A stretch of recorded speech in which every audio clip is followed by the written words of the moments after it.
messieurs les doyens et chefs d'établissement, Révérend Père Dr Thomas Bienvenu Tsungui, doyen de la faculté de théologie de l'UQAC et en même temps président de la cellule d'intégrité de notre université. Chers collègues enseignants, en vos titres et grades respectifs, mesdames et messieurs, les membres de la cellule d'intégrité de l'UQAC, chères étudiantes, chers étudiants, c'est au nom de toute notre communauté universitaire que je souhaite une chaleureuse bienvenue à la délégation de la CONAC que dirige le professeur Armand Véronique Nga, délégation venue pour l'installation de notre cellule d'intégrité ici même à l'UQAC. Monsieur le représentant personnel du révérend pasteur Dr Marcy Gans, c'est une joie immense que l'Université catholique d'Afrique centrale éprouve en ce jour où vous apportez votre caution institutionnelle à la cérémonie d'installation de la cellule d'intégrité de l'UQAC. En effet, c'est à la faveur d'une recommandation du chef de l'État du Cameroun, son Excellence M. Paul Biya, qui encourageait les institutions nationales et partant universitaires à prendre en charge la lutte contre la corruption à des niveaux infra-étatiques que la cellule d'intégrité de l'UQAC a vu le jour en l'année de grâce 2021. La dite recommandation rentrait précisément en droite ligne des orientations de Monseigneur Jean Marga, grand chancelier de cette université, qui, à l'occasion de la célébration des 30 ans de l'UQAC, nous avait offert un livre souvenir sur sa vision de l'éducation, ici même à l'Université catholique. Il s'agit d'une conception de l'éducation toute empreinte d'éthique et de prévention contre la corruption. Si la cellule intégrité de l'UQAC est nouvelle, du point de vue de la dénomination, il faut tout de même signaler au passage que la pratique anticorruption est inscrite dans les usages et les traditions de l'Université catholique d'Afrique centrale à des échelles variées et sous des modes pluriels et hétérogènes. Des associations estudiantines au parcours de formation qui intègrent profondément l'éthique, en transitant par une gouvernance universitaire frappée de la synodalité, l'histoire de l'UQAC témoigne avec succès de cette vigilance éthique promue par la CONAC.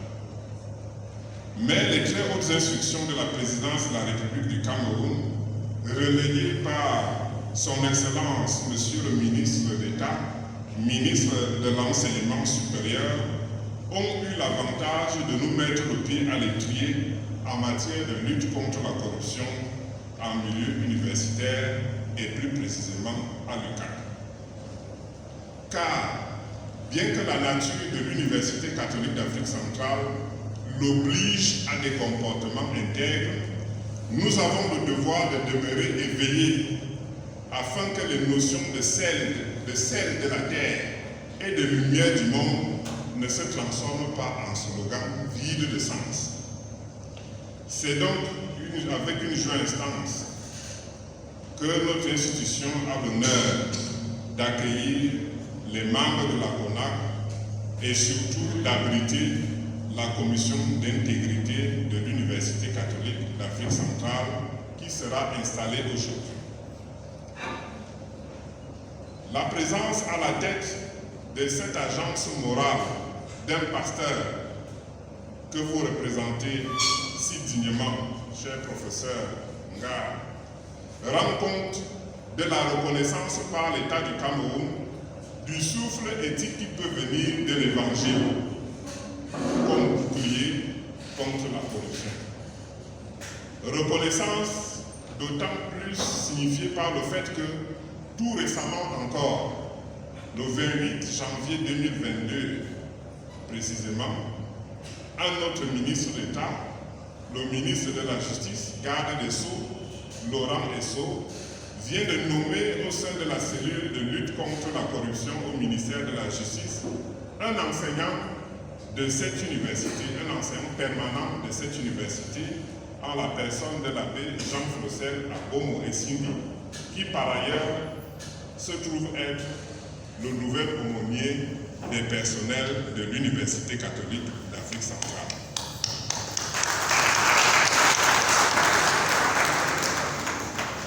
C'est dit, révérend père, révérende sœur, mesdames et messieurs, chers étudiants, c'est dit toute la confiance que l'État place en les ministres du culte au Cameroun.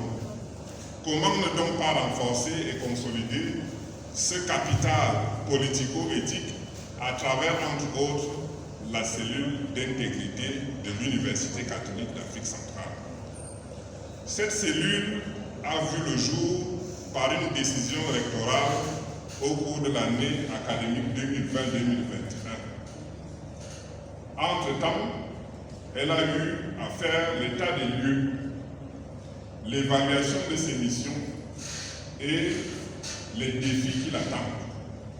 Car, tant que nous sommes en pèlerinage sur cette terre, notre perfectibilité est sans cesse remise à l'épreuve.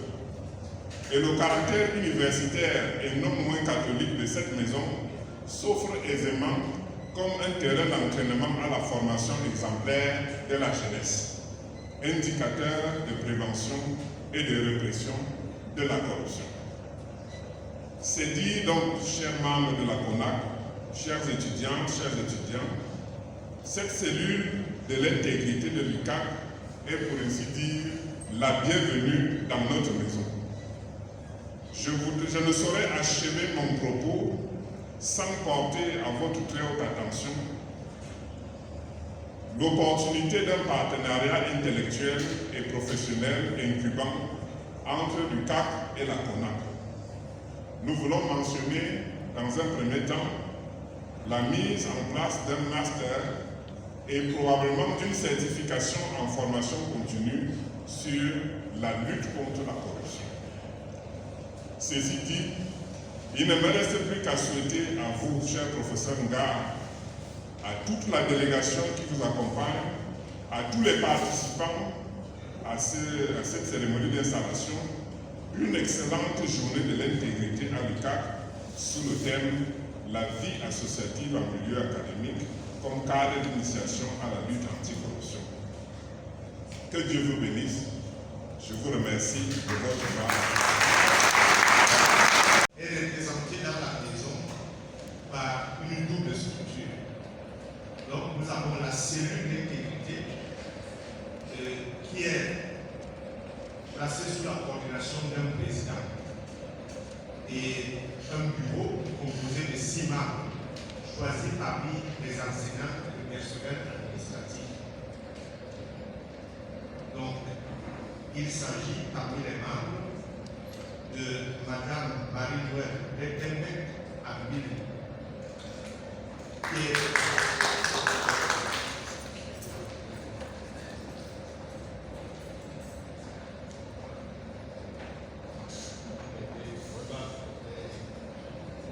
la cellule est là-bas et le cœur sera ici.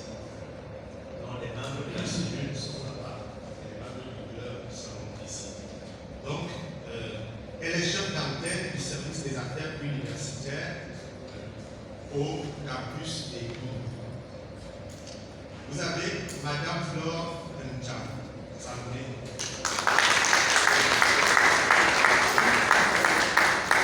Elle est secrétaire administrative et financière. Vous avez la révérende sœur John Mary Kibeyong, directrice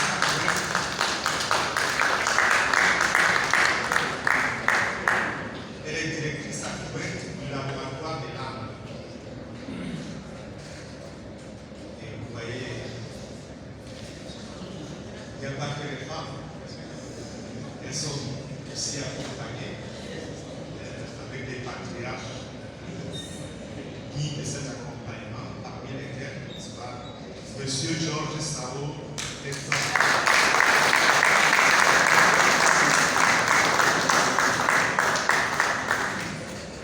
c'est un informaticien et il est coordonnateur du master en management des systèmes d'information et responsable du système informatique et au campus des Gounes. Lui, M. Valère Afoué, qui est délégué directeur chargé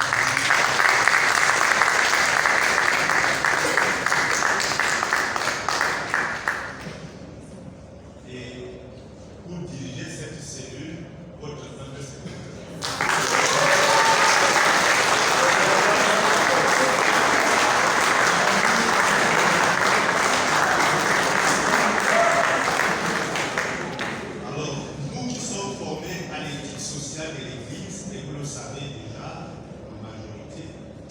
il y a un principe qui est cher à la doctrine sociale de l'Église, c'est le principe de subsidiarité. Donc c'est un système organique qui fait agir toute structure à l'image d'un corps. C'est-à-dire que le corps forme un tout, mais il a plusieurs membres. Donc c'est une approche de décentralisation. Et ne pouvant pas être partout et à tout moment, donc, la cellule a immédiatement commencé à penser à la décentralisation. Et voilà pourquoi nous avons créé le club d'intégrité. Et le club d'intégrité, c'est des étudiants qui sont plus intégrés, justement, dans toutes les structures de la vie étudiantine et qui sont chargés d'implémenter dans les idéaux et les principes de la bonne conduite que la maison entend nous transmettre. Alors, comme président de ce club d'intégrité, nous avons l'étudiant Saïzé Bayaola et notre.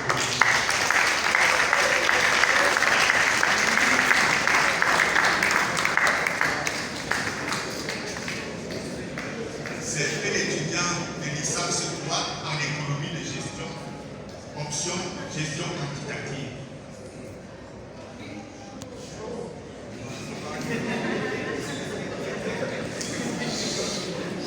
Comme vice-président, nous avons un étudiant de master 2 en gouvernance et action publique, la faculté des sciences juridiques et politiques, Bounou Obona, Jules Olivier.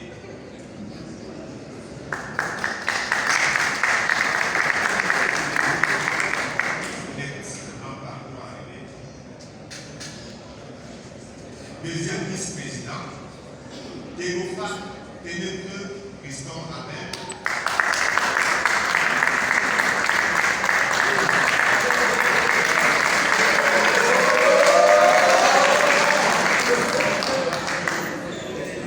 Qui est étudiant en sciences infirmières niveau 3 à l'école des sciences de la santé.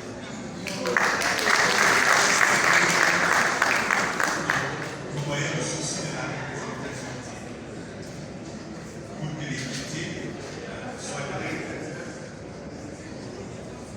Comme secrétaire général, nous avons l'étudiante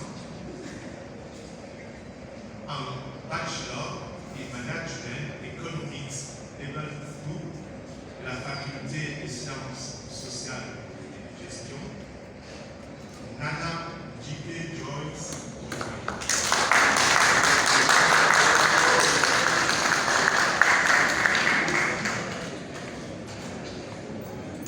Comme secrétaire général adjoint, nous avons un étudiant de master 2 en hématologie. Vous voyez, c'est-à-dire la cellule d'intégrité va chercher même dans les cellules du sang s'il y a des germes de pollution à l'intérieur. Vous voyez la perspicacité de notre cellule en hématologie. Et vous avez donc Sarah Tingwa Esther qui est en hématologie.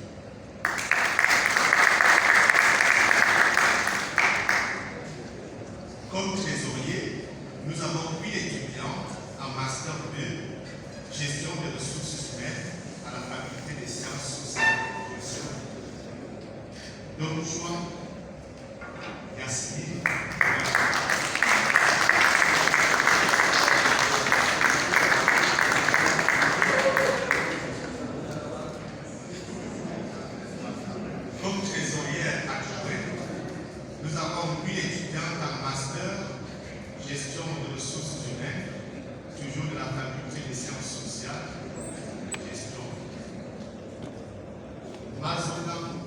Christine Samba.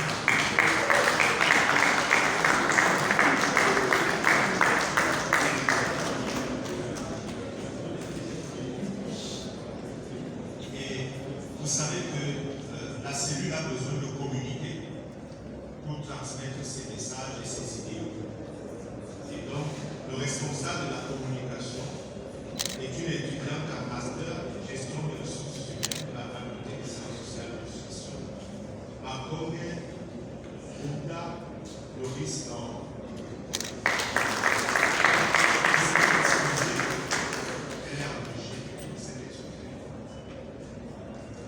Vous avez comme responsable adjoint de la communication un étudiant en master d'analyse et gouvernance des sociétés publiques et des sociétés politiques de la faculté des sciences juridiques et politiques, Borolema August Junior.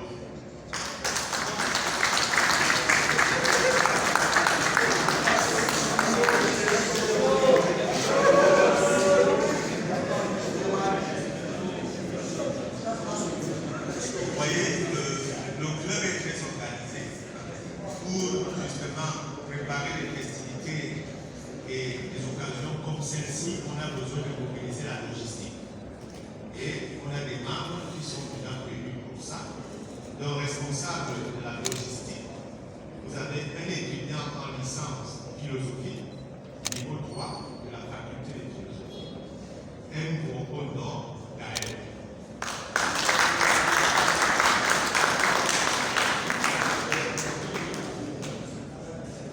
Comme adjoint à la logistique, vous avez de nouveau un étudiant à l'école des sciences de la santé, Eric Combet.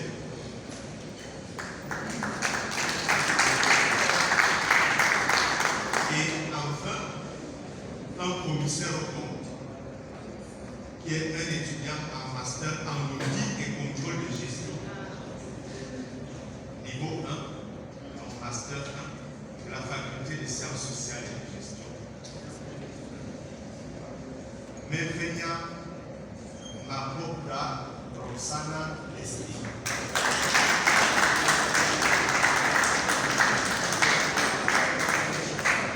Donc voilà, chers cousin, l'équipe, n'est-ce pas, qui essaie d'implémenter le projet de lutte pour le croisade anticorruption au sein de notre université. Et juste un petit commentaire. Ces étudiants sont élus et non nommés.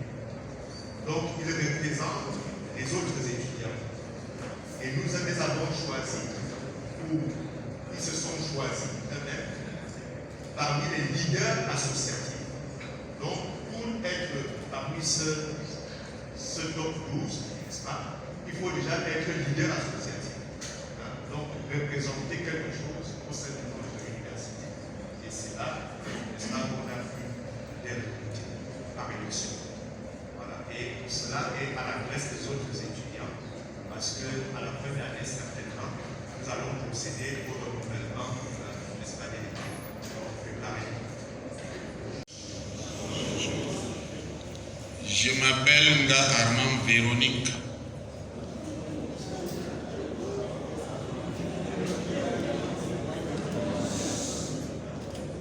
C'est bien de réagir ainsi, sinon vous mourrez étouffé.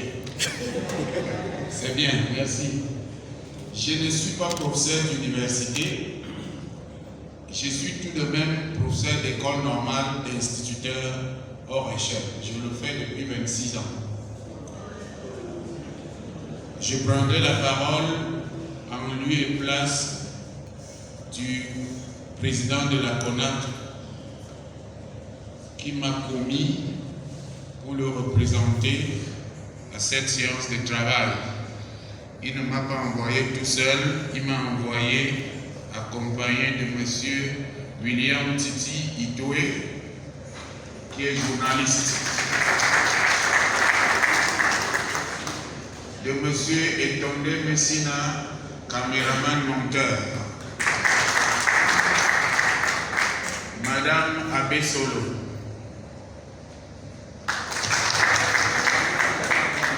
M. Wadjiri Daouda.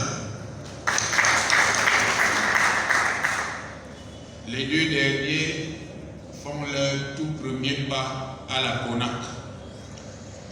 La CONAC recrute aussi des jeunes, comme vous pouvez le constater, et les moins jeunes. Je vous souhaite donc la bienvenue à la CONAC, le moment venu. Et révérend Père recteur de l'Université catholique d'Afrique centrale, et révérend Père vice-recteur, Mesdames et Messieurs les doyens et chefs d'établissement, Mesdames et Messieurs les responsables et membres de la cellule anticorruption de l'Université catholique d'Afrique centrale, Mesdames et Messieurs les membres de la communauté universitaire de l'UCAP, distinguées personnalités en vos rangs et grades respectifs, bien chers étudiants, c'est avec un grand honneur que je prends la parole ce jour au nom du président de la CONAC dans ce bel amphithéâtre de votre auguste institution universitaire à l'occasion de la journée d'installation de la cellule d'intégrité.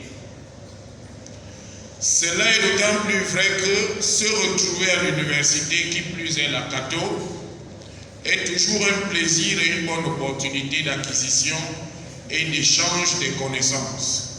L'université étant par excellence le temple du savoir et le haut lieu de la quête de la connaissance. Et pour le cas d'espèce, l'UCAP, qui a bien fait son chemin dans notre Afrique, est bien connu sur tous les plans.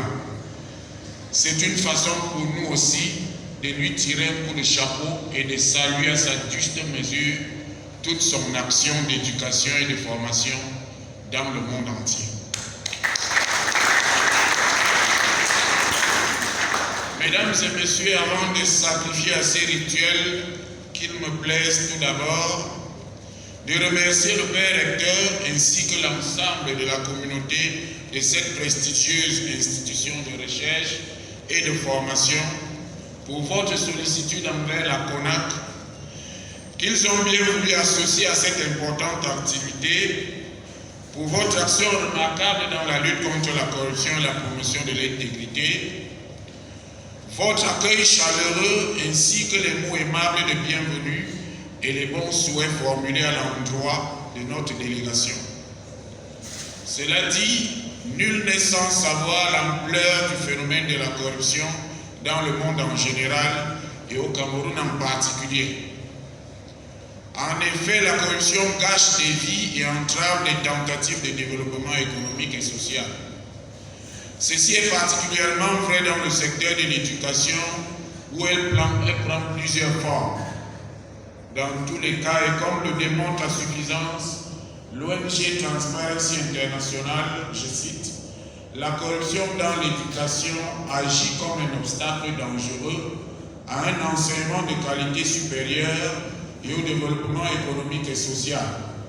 Elle compromet les bénéfices académiques qu'offrent les établissements d'enseignement supérieur et peut mener à la ruine de la réputation de l'ensemble du système de l'enseignement supérieur d'un pays. Fin de citation.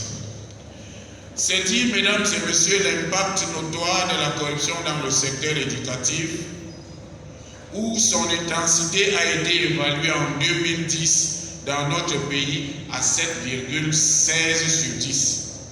C'est dire que le secteur éducatif est particulièrement corruptogène. Autrement dit, sur 10 dossiers, 7 ou alors 8 sont susceptibles d'actes de corruption.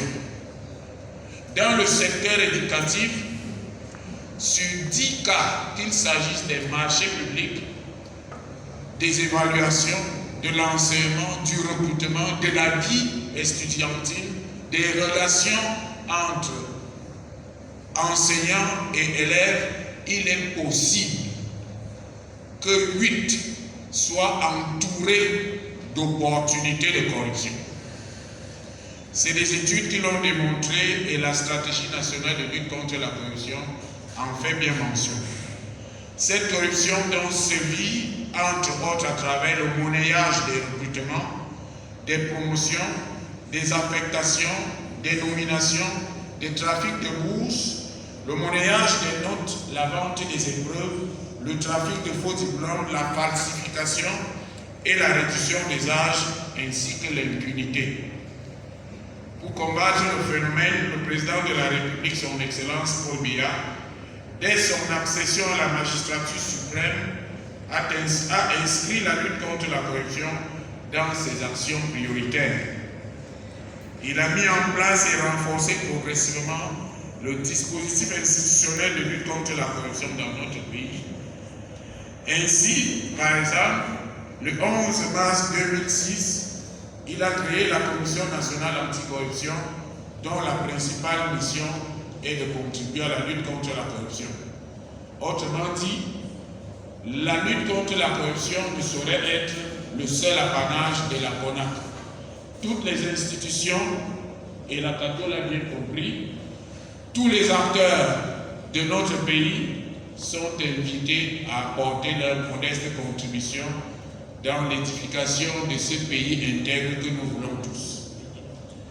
Dans sa phase d'opérationnalisation, l'action de la CONAC dans le secteur éducatif s'est voulue depuis lors déterminante avec la sélection de l'éducation comme secteur prioritaire dans la stratégie nationale, l'élaboration du programme national d'éducation à l'intégrité, l'élaboration de la cartographie des risques dans ce secteur, la formulation et la mise en œuvre des actions stratégiques et opérationnelles.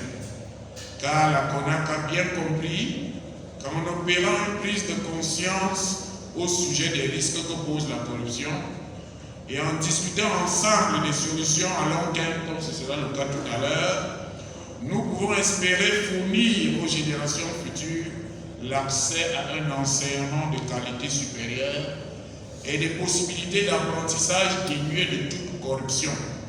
C'est pourquoi la CONAC se félicite de l'heureuse initiative de votre institution, dans la mesure où elle rentre en droite ligne de la politique nationale de lutte contre la corruption, contenue dans le document de stratégie nationale de lutte contre la corruption, validé par le gouvernement de la République le 28 février 2011 et mise en œuvre depuis cette date. Ainsi donc, dans sa je déclare installer les membres de la cellule d'intégrité de l'Université catholique d'Afrique centrale. Je vous remercie de votre aimable attention.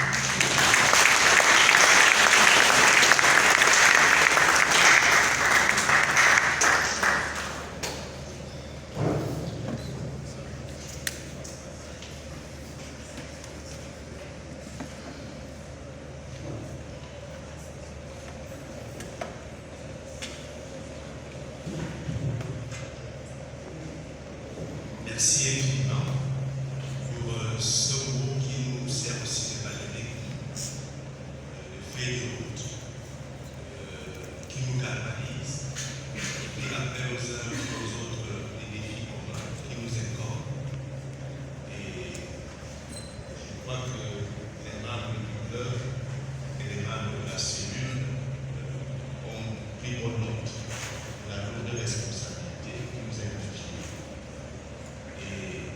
Les étudiants, les membres du personnel et tous les participants également savent déjà exactement ce que c'est que la recherche et en quoi consiste l'importance de la cellule d'intégrité au sein de notre université. Simplement donc, les membres vont prendre place et je les accompagner tout le monde. Voilà. Donc, le président va vous serrer la main en symbole de transmission, n'est-ce pas, de l'autorité et de l'investiture.